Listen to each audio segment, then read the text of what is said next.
You're watching the Tesla Life with your host, Mark Coughlin.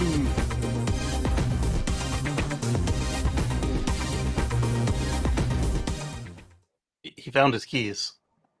Found my keys. Hello, everybody. Welcome to the Tesla Life, number 254. Here we are, the 18th of May, 2022. Welcome to the show. Thanks for joining us this evening. We have our regular panel back, since I did find my keys. Mr. Casey Green joins us from the DC area. How are you today, sir? Doing pretty well. My Starlink mount finally arrived, and I'm going to see if it makes things any better than getting it up off the ground, but I doubt it. There's just too many trees and buildings. Fantastic. So you can take down that makeshift mount now, the homemade one with all the sticks and branches. No, it's just sitting on the ground. That might be worse. Also joining us as per regular, Mr. Patrick Connor from the West Coast. How are you today, sir? Hello. It's a nice chilly day here. I hear that there's droughts and heat waves in the rest of this continent, but I'm not feeling it. This is yeah. Patrick's wearing a jacket indoors. Man, it must be cold in Oregon. It's a smooth 72 degrees out, and we just got done or getting ready to get started with some rain.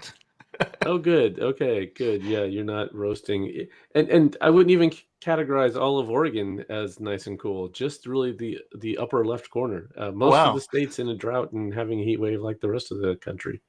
I feel bad for anybody who's relying on Lake Mead right now. They should be drinking mead instead. Does that weather circle follow you, Patrick, when you go on vacation? Yes, just like the electric buses. Wherever I go, they are. And we may have identified the problem with the weather in Oregon, people. So just keep that in mind. Hockey Day was first in chat again today, and Hockey Day. Yeah.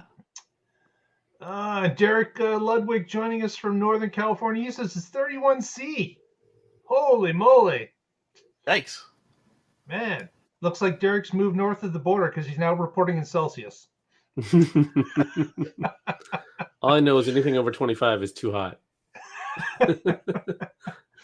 Oh, man. Oh, wow. Well, let's get to it because there is a ton of news. I'm going to spring a brand new news story on you guys that I didn't even have written up in the notes because it's breaking news. Breaking news! Apparently, Giga Texas has started to send out some notes to people that have Model Ys on order already, and they're giving them the option to jump up in the queue and get themselves a 4680 Model Y made in Texas. Nice. So if you're in the Austin area, there's the sound effects. If you're in the Austin area, you do have you may have this option. If you already have an order out there, they apparently are contacting people through the application and through email, letting them know that you have this option. And you won't be able to pick, your specific color unless they have it in stock. Because what they're doing is they've produced a bunch of vehicles. We knew they were selling them to employees, but now I guess it's started to switch, and they're wanting to offload these extra units to people within the Austin area or around the Austin area that can match up to the color and the type of interior, whether it's white or black, that these vehicles have. So you can check out the website, as they say, and with the invite that you get through email or through the application, you can voice as to whether or not you would be interested in getting a vehicle within the next couple of weeks. So that's a change that it looks like Austin's going to start producing for general people, not just employees. How many general people have received stuff from Germany? Well, that's a good question. I'm just wondering if the bet is still going. I don't think it was ever announced that people in Berlin were getting just to employees. I think in Germany it was going to the general public. Okay. Yeah. Patrick is still trying to win the bet that I won already. Damn it. I'm not going to give up. Yeah. Yeah, so it's been, how long's it been since the opening day? It's been a month.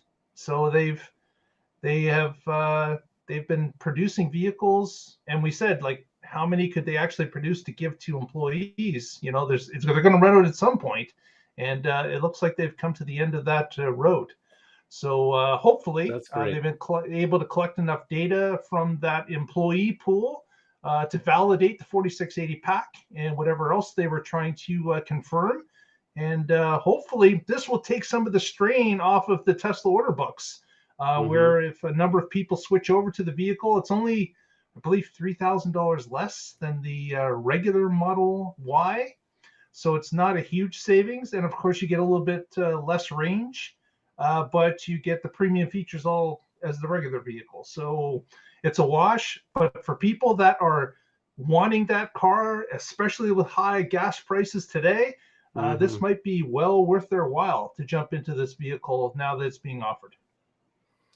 Yeah. I saw a lot of the people in my circles. I didn't see too many people say they took it, but I saw a lot of people say, I'm not getting it for X, Y, and Z reasons. I'm thinking that it's probably because their orders have been in so long that they actually have a discount over this. Because from what I'm understanding of the pricing is that it is still a good deal if you get that versus the current car, assuming you were okay with a standard range. Right. Yeah, which is more than my car gets. Same yours. Well, your X anyway. Yeah. The important thing here is that the 4680 is going to be going to customers.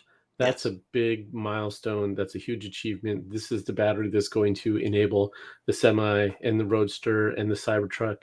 So that's cool. This is where the Tesla goes to the, I don't know if you want to call it Tesla version 3 or generation 4 or whatever. I don't know what the right phrase would be, but this is the next evolution, and this is what's going to enable it. Maybe it's definitely their future plans, right? For everything. Yeah, exactly. Is based around the 4680. Maybe somebody needs to sell their vehicle to Monroe. Very good. Yeah, I'll take one if Sandy will buy it at a slight markup. Right, just a little bit, just a small handling fee, nothing spectacular. Right, I'm not going to gouge. I'm not a crazy dealership. Yeah. Speaking of dealerships, oh my goodness. little jab there. Well, speaking of another gigafactory that we haven't touched upon already, Shanghai. Elon had, I guess, clarified in a tweet that that Shanghai, the current factory, is in line for an expansion. They're not looking at building a second plant in Shanghai. The information that was leaked by a letter sent to the local government was in line with the expansion of the current factory. So the size hasn't been. They could both be right, because if you're expanding on the current site in a new building, it doesn't mean he was wrong. Yeah, like I believe he did imply another location though. It'll probably be a new building because, of course, you've got a current shell that you're probably not going to mess with. Right. But if it's across the local street and it's still on land that you own or have just purchased, then it's not. Is it a second place? It's almost like it's just an extra line built in a new building. Right. The way they implied it, it was going to be in a whole new address. Like if you navigated the first one, you would be at the wrong place. But if you navigate to the first one and then you just go across the street or next door or whatever, and you're good. Yeah. I wonder if there were other cities in China trying to court Tesla. That's what it sounded like. There definitely were. Yeah. Yeah.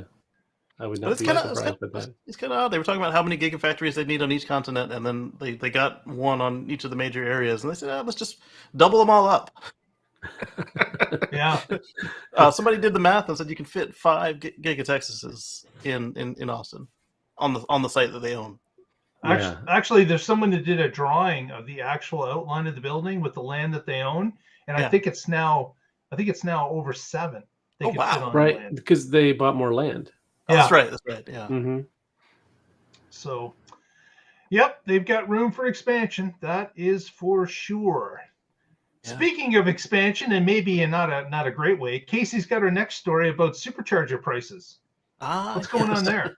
So if you live in California and you supercharge there on the regular, you're not too happy with Tesla right now because they just raised rates as much as 20% per session. And it's been kind of across the board for the peak pricing, the off-peak pricing, and the only thing they didn't touch was the idle fee. So be grateful for that. And so that's too bad they bumped up off peak. They should have kept that one the same, just to encourage it even more. I'm wondering if they still had too many people who are not charging except for exclusively on superchargers. I mean, I did that for a year. I know Tesla Joy does that still. And, well, if you live in an apartment, that's different. It's too bad that you can't somehow make a waiver for someone who has no other option. Yeah, give them so many miles at a discount, a reasonable amount per month or whatever. Right. If you don't check the box to your multifamily house and they see you charging within 20 miles of your house on the regular, here's a surcharge. Yeah, work it that way. Yeah, because the original plan for superchargers was that they were made to facilitate long distance travel, and then that evolved a little bit as they realized that hey, there's nothing to do for folks with multifamily. But that's still not the majority of what you're seeing there in California. I mean, I understand that housing is expensive, but the amount of people that live in their cars, townhouses, or apartments is not what we're seeing with the point where even suggesting that opening a supercharger to other cars brings out the pitchforks. Right. Yes. If they could solve it by building a lot more stations and then charging the non-Tesla people that extra 20%, that sounds reasonable to a Tesla driver. Well, they already get charged extra unless they become a Tesla member per month. They get paid. They pay extra, and then they also get a limited number of stations that are compatible. Yeah. So it'll be interesting to see if this rolls out to other states, because we haven't heard anybody else really complaining about this elsewhere. It seems to be just California at this point. Is it going to roll to the other states, or is it just isolated in California because costs have increased in California exponentially, whereas other states it hasn't been as bad? Not really sure. But Derek chimes in. He indicates, and he lives in Northern California or the Bay Area, and he indicates that prices have gone up in California. So we will have to see if that trend continues. I know Canada just got hit with a increase, and then we got hit with a little bit of a decrease. So there was a lot of complaining in Canada about the price going up, and they corrected it a little bit, brought it down a little bit. So certainly, if you're in California, complain because the squeaky wheel gets the grease. I almost never supercharge. I mean, Casey, you do all these supercharger reviews, but I charge them in my garage, and the only time I ever use superchargers is on road trips, and I just don't road trip all that much. So, and then when I do use them, and I'm not far from home, I'm literally plugging in long enough to say, "Hey, it worked," and then I unplug. Right, for a review, yeah. Yeah. And then, so you don't care if you pay 20% more on 25 cents. Right. Or whatever the number, yeah. And speaking of road trips, check out this supercharger that I spotted recently. Oh. Googly eyes. Googly eyes. Someone stuck googly eyes on this particular supercharger at a Myers grocery store in Michigan City, Indiana. Makes it so much more friendly. It did. It just kind of watched you everywhere you went. The eyes just kind of followed you. So. And it's appalled at something with that great big mouth all agape. Exactly. There's got to be a meme that goes with that. We should put that on our. We'll put that on our Twitter and update it and say we're looking for a meme for it. Yeah, please meme this. Caption this. Exactly. The funny thing is, okay, so you know how in the car there's the Easter egg for the cowbell? Yeah. Right. I So turned that that's on too much on accident. right. So that's in there, and that's Christopher Walken. And he also has a SNL skit where he sells plants, but he's scared of plants unless they have googly eyes on them. So all his plants have googly eyes. So yet another tie into Tesla here. That's pretty funny. Well, Elon appeared on another, I guess it was a video conference call with two of them. It was two of them. One was with Financial Times, and the other one was with the Future of Cars or something along that Jason line. Calacanis and crew. That was the All In podcast. All In, there you go. Yeah, Jason Calacanis is a funder of venture capital, and it was an early funder of Tesla, and so they're good buds. He and Elon, and he has a funny story before you get to this, where Jason Calacanis says, "I'm at this party. Everyone wants to talk to Elon." And I'm like, I'm here, and my job is to write checks for a living, and nobody wants to talk to me. That's how popular Elon was. Can't get more popular than that, man. Right. The guy standing there with his checkbook, and no one will talk to him. Yeah, I thought that was kind of a funny story. Well, on this podcast, Elon talked about a few things, but what we wanted to highlight tonight was basically it was about the backlog of Tesla orders. So we all know that Teslas have been harder and harder to get. The delivery dates are being pushed back because more and more people are ordering. And Elon basically stated that it's looking like we are going to have to stop taking orders on certain models in certain regions based on the number of days that the backlog. He even indicated that, as we all know, there's a number of models that are beyond a year now.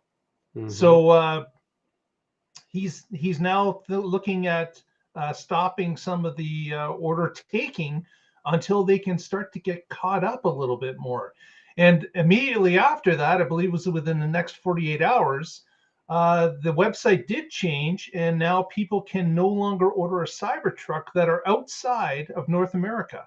So that used to be able to happen. We didn't know how realistic that was anyways, or how many vehicles would be sold in, say, the UK or in Europe. Weren't really sure, but there was a demand for it, and many people filled out a form for it and put down their deposits. So it was allowed until a couple of days ago, and now it's been taken away. So here's our bit of advice here from the Tesla Life. If you are considering, or if you're on the fence about buying a popular Tesla, Model 3, Model Y, even a Model S, I would suggest get off that fence now and put your order in now. If you can do it, if you can financially do it, and the car that's available fits your needs, I would suggest you do it, because I would not be surprised if the 3 and the Y especially stop taking orders. I don't know how long it's going to last. We're hoping that Giga Texas is going to make some extra cars and put some relief into this ordering process. But if you're on the fence or you want one, I would suggest you get in line now, because I'm not sure what's going to happen if they do stop. I would much rather have my place in line as opposed to not have my place in line when they stop taking orders. So that would be my advice to anyone out there that's sitting on the fence. Make a decision and get off the fence. Yes, and this is even after they raised the price several times, because that's the first lever that you can pull to try to control how deep that queue is. And that didn't slow it down. So this is the next lever they have. It's a good problem to have. So many people want our product that we can't handle it all. Yeah. It's not great for the consumer, because, as Patrick mentioned, the price going up and now combined with longer waiting periods and possibly stopping taking orders is not a good scenario to be in for a consumer. Certainly Tesla is selling everything that they can. Everything they make is being sold immediately, and there's a long list of people waiting for it. So they haven't got any problem in moving any type of inventory they have. But and the used car prices will be they'll stay high with they this. already are sky high, and I don't see that stopping anytime soon. Remember the Model Y that came out for the SR? They had a short run of SR pluses of Model Ys. I've seen those vehicles on the used market here, and they're selling more than the long range Model Y is selling currently. Wow. So it's gone crazy because of demand. It's just driving up prices of used vehicles like you've never seen. And gas prices. I just saw an article today that said that the U.S. average is higher than it's ever been. Yeah. And again, looking at the gas prices, I have to say, I think we're all being screwed. Like, I really do. I think that the gas companies are just playing us because they know they can. Like, there's just everyone's been prompting us that the price is going up, the price is going to go higher, it's going to go higher, and it's like it's such a captive market for them. And I don't know. I've got no proof of it, but man, I just don't trust oil companies. Never have. Oh, there is proof of it. They've been reporting record profits. So I mean, if it was really because their prices were higher, I don't think that's how that would be working, right? Right. Yeah. I mean, I'm not putting on some crazy tinfoil hat. I mean, there's proof right there in their SEC filings. Absolutely. I'm wondering if I should order another Cybertruck. Get one to flip. Is that what you're thinking? Well, the problem with that is, like, Tesla has all these anti-flip techniques, and if they catch you flipping a car, then it might not be pleasant. I don't know. I think they've got other fish to fry. I really don't think they're looking. I don't really think they're looking for some guy that sold one of his 2 Cybertrucks. Don't think so. No, ask some of our friends in China. Well, I bought 2 tequila bottles because I wanted to flip one, and then I got it. Yeah. I'm going to keep it. Have you had a knock at the door yet? No, I kept it. I still have both of them because I opened this one and like, this is good stuff. I don't care if I could sell it for a markup. I'm going to keep this. Oh man. Well, speaking of other markets, Tesla has decided to pull out of India. So we knew that they were bringing models over to India to test. They had set up some superchargers, and they were actively working with the Indian government, trying to get the import tax reduced from 60%, where it currently sits at, for vehicles that are imported and not made in India. India, of course, was looking for a factory to be made inside of their country. Tesla was weighing the opportunity of building a factory there. But of course, as we've spoken about before on this show, they needed to know if they could actually sell enough vehicles to, balance out the capital that would have to be spent on a new factory in India. And their want was for India to drop that tariff to import some cars, so Tesla could get an idea as to how many cars would they be able to sell in India.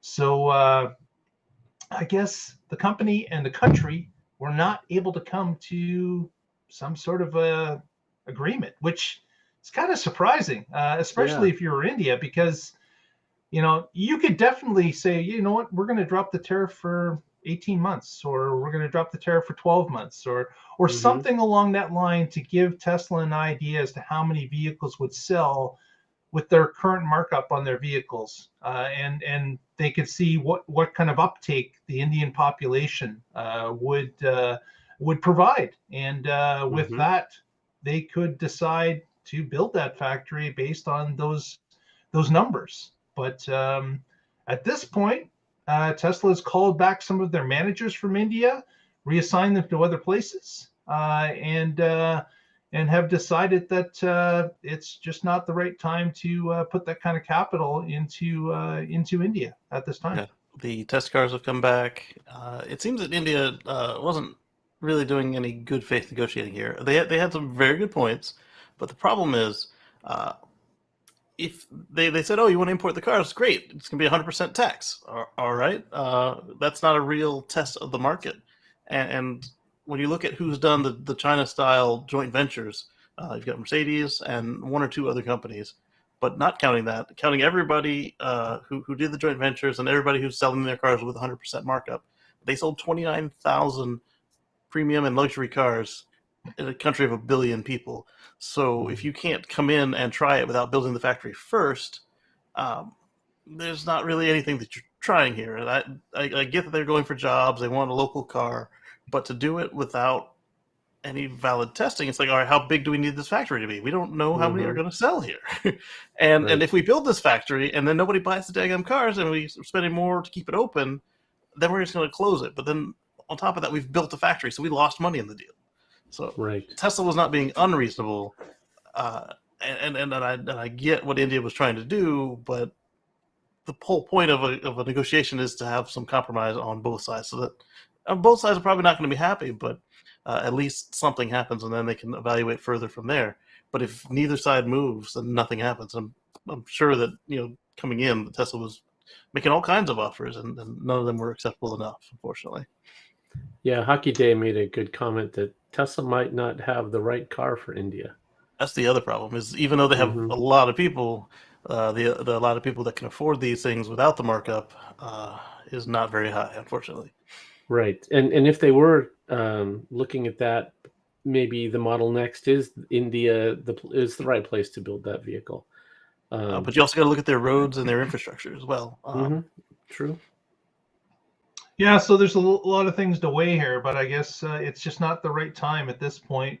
Maybe the governments will get together with Tesla in the future. I'm sure that no one's burnt or thrown out somebody's phone number. It's just going to maybe get some time between them where they can come back and maybe review this after 6 or 12 months and see if the time makes sense now.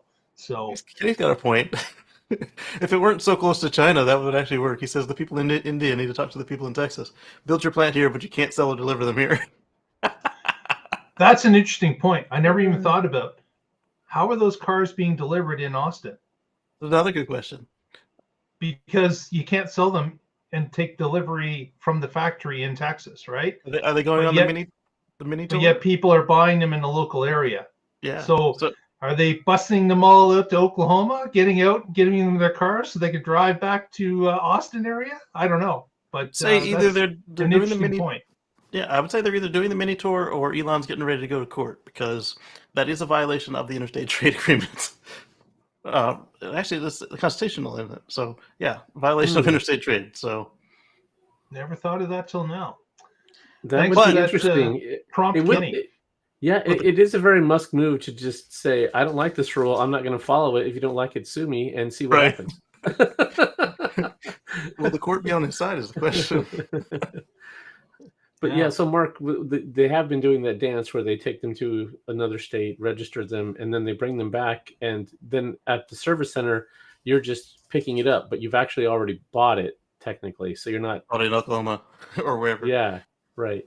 Mexico. Interesting. Yeah. Let's hope that rule gets changed soon. But I think we're a year away from the next. Oh, that meeting. part too. That part too. The Indian reservations as well. Oh, sorry, the Native American First Peoples reservations. Next, what do we got here? Casey, do you know about this FSD update and volume numbers here? What are we talking about?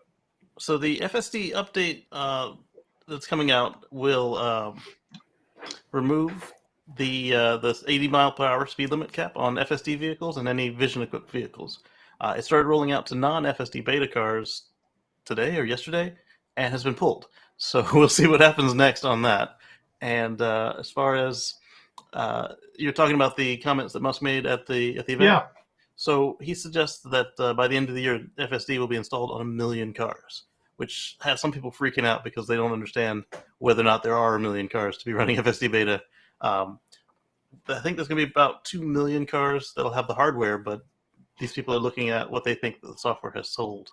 And it'll be interesting to see because they control the pricing, they know how many actually sold, and then once people start seeing this firsthand, they might also make purchases. So it might not be an exaggeration to say 1 million cars by the end of the year, if they can get on time with FSD stuff, which is not a given. Right. So yeah, they delivered about 1 million cars last year. They're going to deliver, who knows how many this year. Mm-hmm. But FSDs right now only in the U.S. and Canada. Is that true? Right. Yeah. So you can't use the worldwide numbers. The uptake in China is pretty low. So 1 million seems optimistic. Obviously, there'll be far more vehicles than 1 million that have the hardware, but people paying for FSD, that's that math isn't adding up for me yet. Yeah, we're thinking the number's a lot lighter than 50%, don't we? Right. The current version of FSD, the production version, outside of the U.S. is not worth what they're charging for it for most people. You get Navigate on Autopilot where available, and you get all of the niceties that come with like lane change and that sort of thing. But it's not what we have here in North America by any means, and it's definitely not what you get with the beta. Elon also indicated that right currently today, there's about 100,000 people that are on the FSD beta. Yes. And that number's been the same since Christmas, I think. But they are thinking about starting to roll this out further. So, yeah, will it be 1 million by the end of the year? I'd be surprised if it would be that high.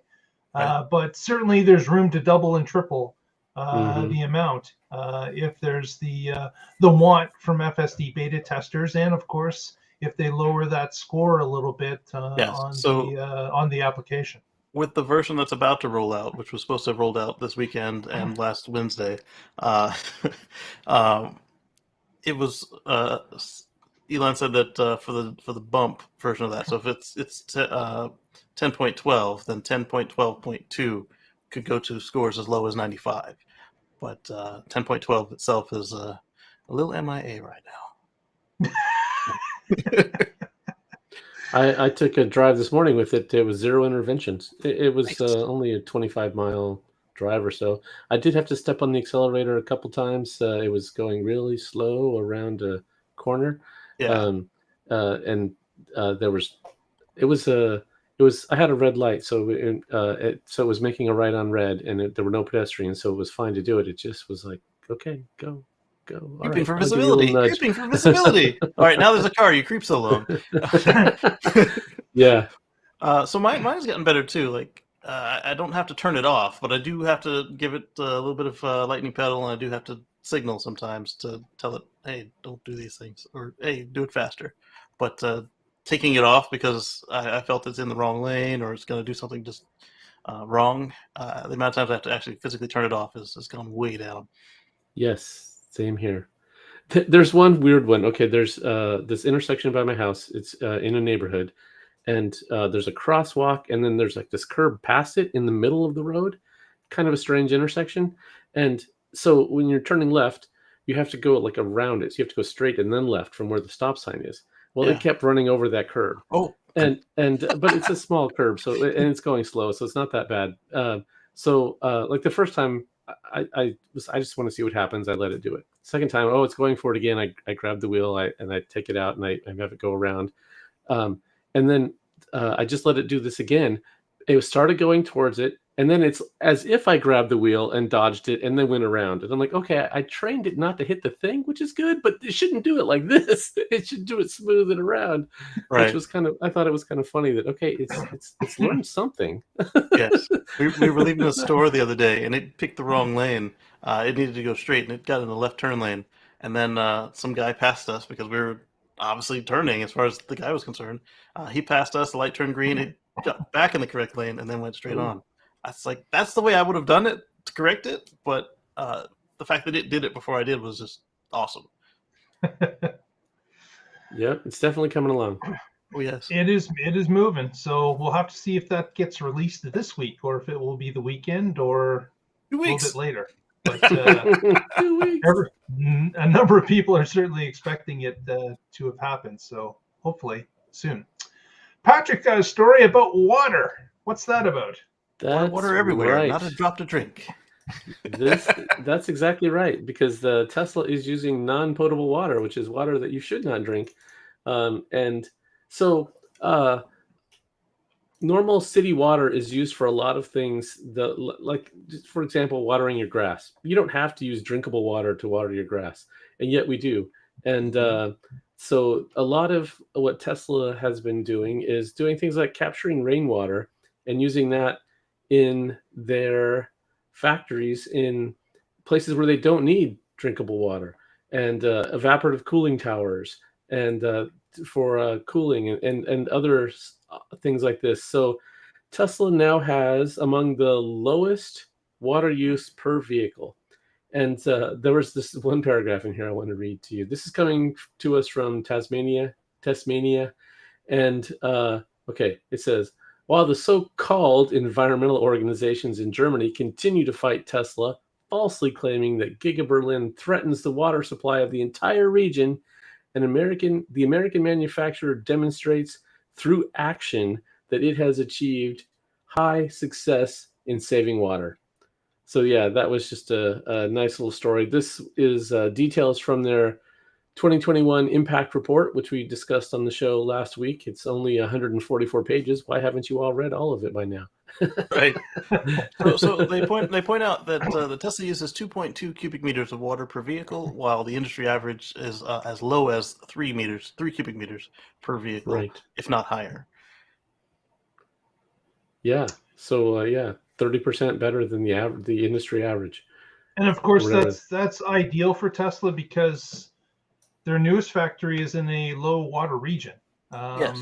Texas, of course, the West are both places that water is concerned, and continues to be a gaining concern, that the lack of water. So having a factory that you can save water in is going to definitely affect the communities that are around Tesla, as well as Tesla itself, so in a positive fashion. So and it's only going to get better with the dry cell technology. When you consider that where all the water goes, you're going to wash the car, you're going to wash the parts, you're going to make your batteries.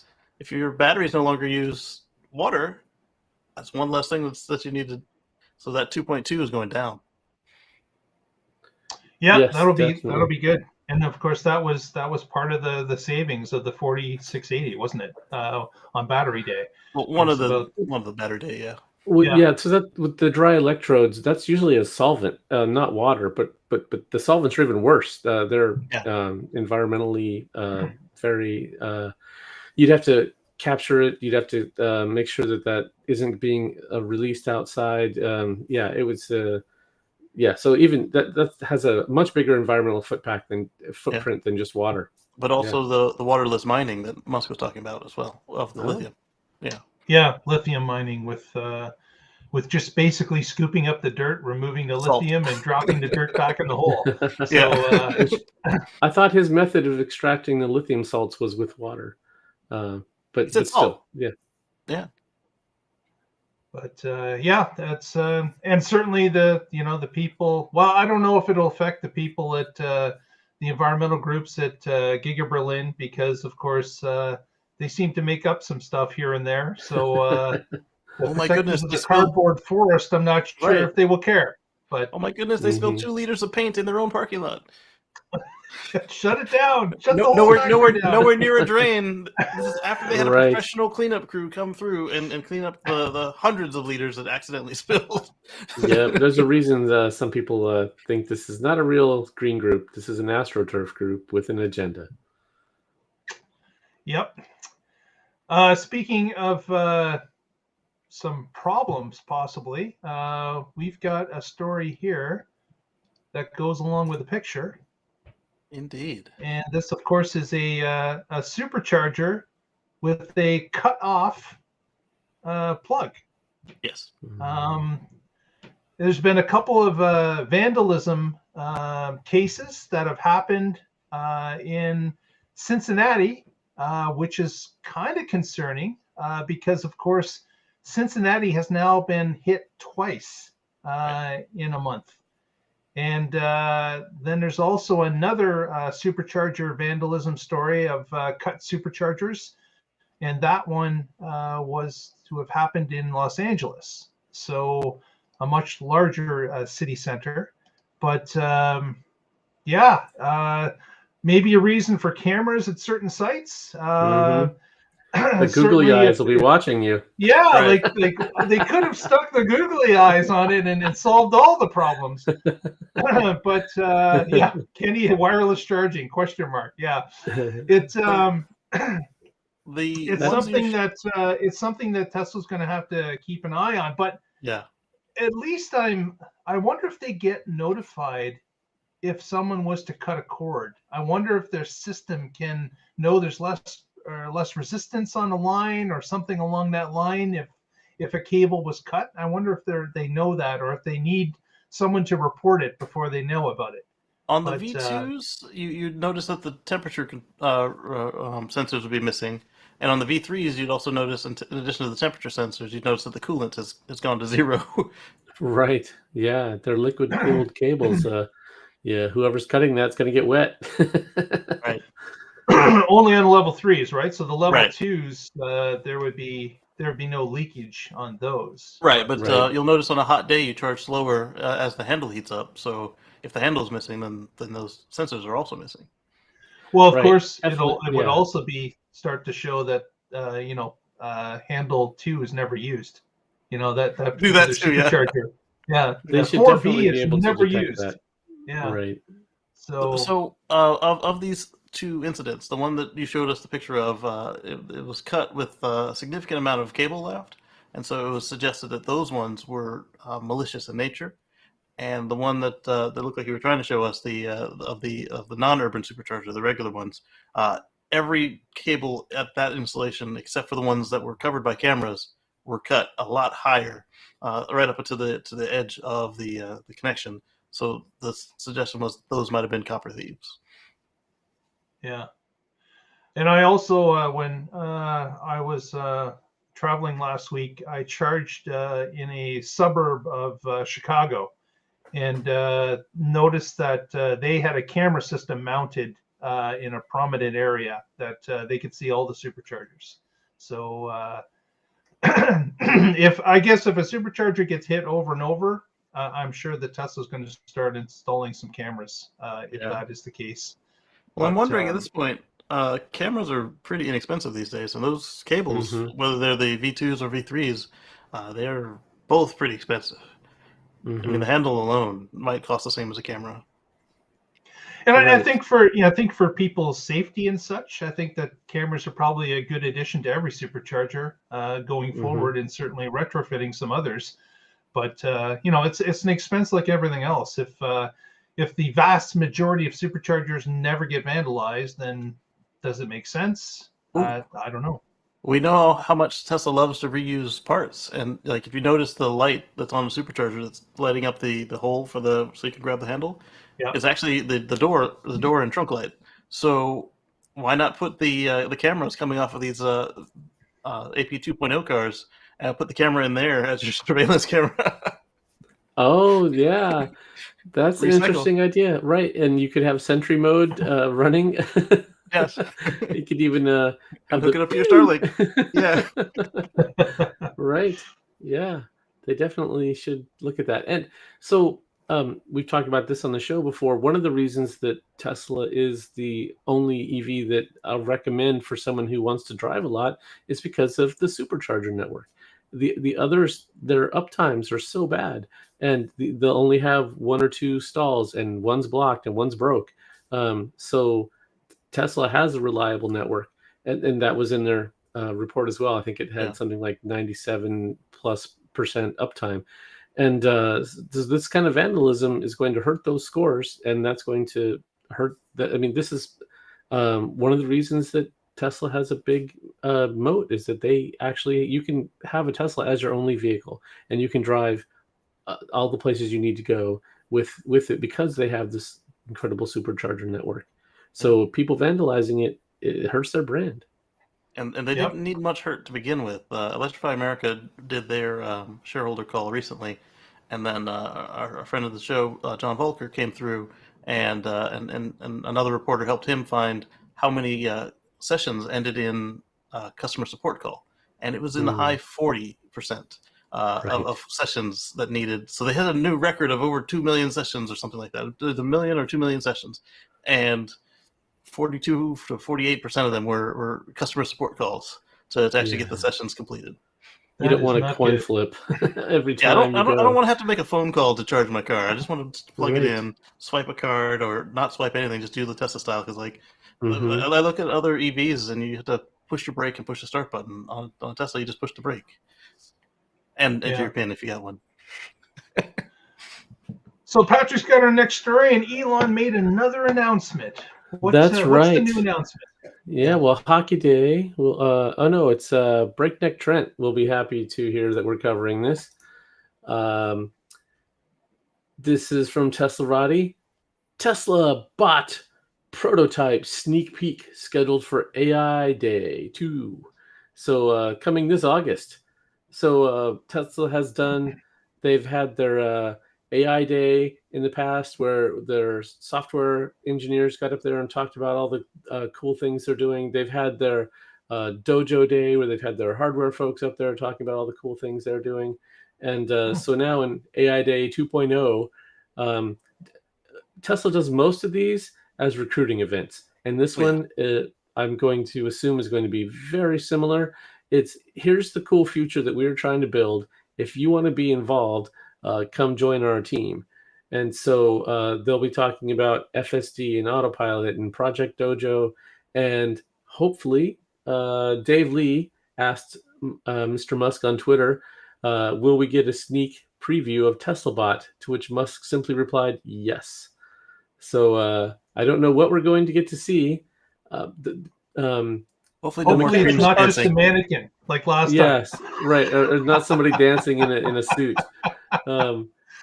The mechanical part's relatively easy. The perception part is the hard part. To have it actually be able to comprehend the world around it and interact with it. Anyway, it'll be interesting to see what they can get ready to demo in the next few months. Watch out, Patrick, because I understand that Optimus is going to be out running over that curb outside your neighborhood for a little while as it brings in all the reality of what's around it. So if they open up reservations to the bot, I'm going to reserve 2. I don't know what I'm going to use 1 for, but assuming they're not 50K down now, I'm going to go for it.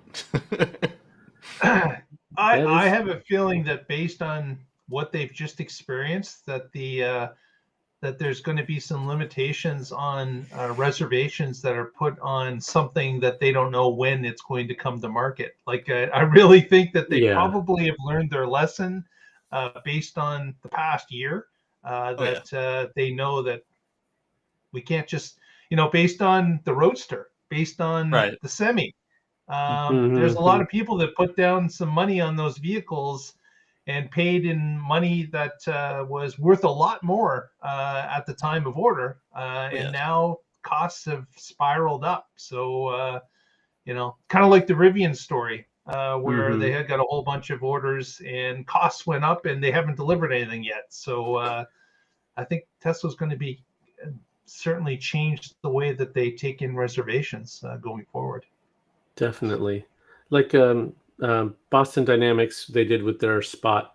You had to apply, and then you had to explain what you were going to do with this. And if they thought it was an interesting project, then you got the bot. Not just anybody could order one. And it was really like, okay, which projects do you have in mind that are going to make this a better product for? So it's really who's a better development partner versus just who wants one and who can pay. Yeah, so I'm about to come up with a solution for this thing. Yeah, you got some time to think about it, Casey. Yeah. Yes. Yeah, that's the same with some of the stuff from the OpenAI. Their DALL-E, where you can type in text and it'll make images for you.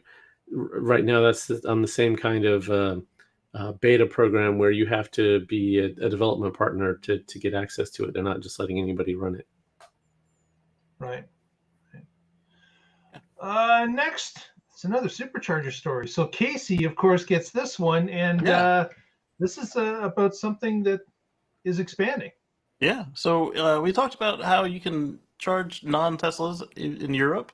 That program is expanding. If you have the Tesla app, you can go to certain superchargers in Austria, Belgium, Spain, Sweden, and the UK. And you'll find them on the Tesla app. Once you get there, you can initiate a session, and you can pay the markup. If you subscribe to the monthly program, you can pay the same price as a Tesla owner would pay at that facility. If you're only going on holiday, you can just subscribe for 1 month, and then every session you've got is a normal session. If you're only going on one short trip, like for a business or whatever, then you can just pay the increased price, and then save your receipt, send it off to get reimbursed for. Mm-hmm. And just a little tip: if you want to use the Tesla website, you can go and take a look at all the superchargers, and if you turn off the flags, only the ones that are for other vehicles show up. Nice. So you'll be able to see that all across Europe, and you'll be able to see what superchargers have this new option enabled on them. Yeah. Now, you're only supposed to use them if your car can fit in the stalls and you can park normally, either nose in or tail in, without having to use the spot next to yours, without parking across the spots. Doesn't mean that that's not what people have done. But as we've discussed previous shows, they are now they've got some cameras up, and they're monitoring with either humans or AI or both to see how well those instructions are being adhered to and what they might need to do for future rollouts. Maybe pull through, maybe some more longer cables or more positions that the cable can reach, or something to that effect. But as of today, if you can't just pull in and plug in, then you're not supposed to use it. I wonder if you could use a CCS extension cord. Maybe. I wonder if that's even a thing yet. An extra 4 feet or so that you just plug into one side, then plug that into your car, and that would give you that extra distance.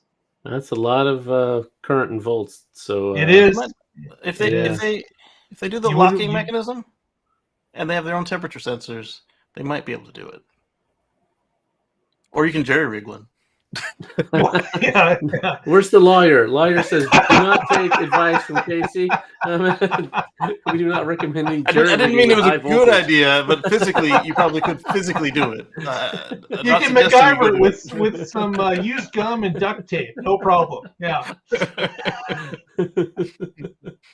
That's true. Akide mentions it for the water cooled cables, and it's going to have an incorrect profile, and that might have your session just stop in the middle. Yeah. It's like, hey, what's going on here? Yeah, exactly. So, don't try that. Just a thought that came to mind. I wonder if such people have done things like that yet. But, so fantastic. Bunch of news this week that we cleared through. What do we got here? We handled that other story. We kind of rolled it into the second or third story. So we didn't miss anything. So Derek was asking, are there any advantages to the 4680s? Faster charge limits or higher? So we think that the charge limits might be faster. Basically, it makes the batteries cheaper to manufacture. And then if you combine any of the other advantages that were listed at Battery Day, then you get a better battery overall. But if you only just switch the size of the can, then it's just making it cheaper to build. We don't know exactly what's in the guts of the current 4680s. Right. I'm hoping that these have a much longer lifespan, lower degradation. Yeah. And then there's another good question in there. I'm looking for it now. Once we get to the 1,000,000-mile battery, that's when you can start doing things like vehicle to grid, vehicle to home, without worrying about it impacting the life of your pack. Yeah, because on the climate report, they did say that the batteries outlast the cars, but obviously not enough of outlasting that they are willing to let us do VTG or V2H. Right. So the other positive is, of course, the faster charging time, possibly. Not sure if that's going to be the case, but we're speculating with the rollout into a CyberTruck, you're going to need a little bit of a faster charging curve anyways. Does the 4680 help that? We'll have to see. Right. Mm-hmm. So James Conner is asking, is it accurate that one can pick up their new Tesla and register it in Texas as long as it was purchased online? Well, all Teslas are purchased online. The question is, do they have to do any shenanigans to make it legal to take it out of the state and bring it back in? Or are they going to switch to only being California cars at some point? Or, as I suggested, maybe Musk is getting themselves a court case for this thing so they can have a definitive answer, since they can't seem to get on the legislative docket. 2012, and every 2 years that the legislation meets in Texas, they keep getting fobbed on off. So I might try that in their position. This is going to be a minor fee compared to having to wait again another 2 years. Lawyer again says, don't listen to Casey when he tells you to break Texas law. I'm not telling you to break Texas law. I'm saying if I were Elon, I could see him doing that. It's a hypothetical. Man, I'm glad we keep that lawyer on retainer. He's saving our butt tonight.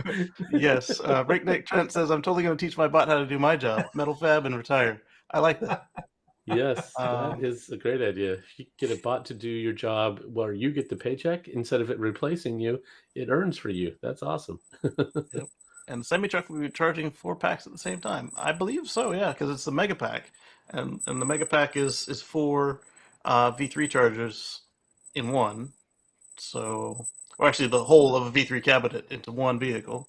So, yes, that's accurate. I'm getting some weird feedback from you, Mark. Did you hear it too? Well, we're wrapping up anyways. Patrick, any comments for this evening? Yes, as always, I am with the Oregon Electric Vehicle Association. You can find us at oeva.org, and I blog occasionally at carswithcords.net. You can see it right up there. And speaking of battery degradation, since the 2 EVs I've owned the longest were a Leaf and the Model X, I happen to have had 5 years of data on both of them and decided to do an interesting comparison. Now, is it fair to compare the Leaf to a Model X? Not at all. Not in any way, shape, or form. So if that's your first comment, you're right. But why? Because I had data on both of them, so you can see the battery degradation. Cars aren't cheap. This is what I had on hand, yo. Yeah. So yeah, check that out. Very good. Thank you, Patrick. And you can find Patrick at carswithcords.net. Check out those blog posts. Mr. Green, any new videos coming out? What's happening in your world? Oh, I've got an FSD in the rain video assembled. I need to cut out some of the, not really filler, but like the boring bits, and get a thank you card at the end for the patrons and members, and then I've got some more stuff on deck, like the lithium-ion battery, starter battery is eventually going to get done. But got a whole situation with a new member of the family setting her own schedule. We're learning. We're getting it all together, and cool. You can find that over at youtube.com/KCGreen. That's KACEYGREEN. And our mission, just like Patrick's, is to bring about a new future. What kind of future, Patrick? That's right, a future free from fossil fuels.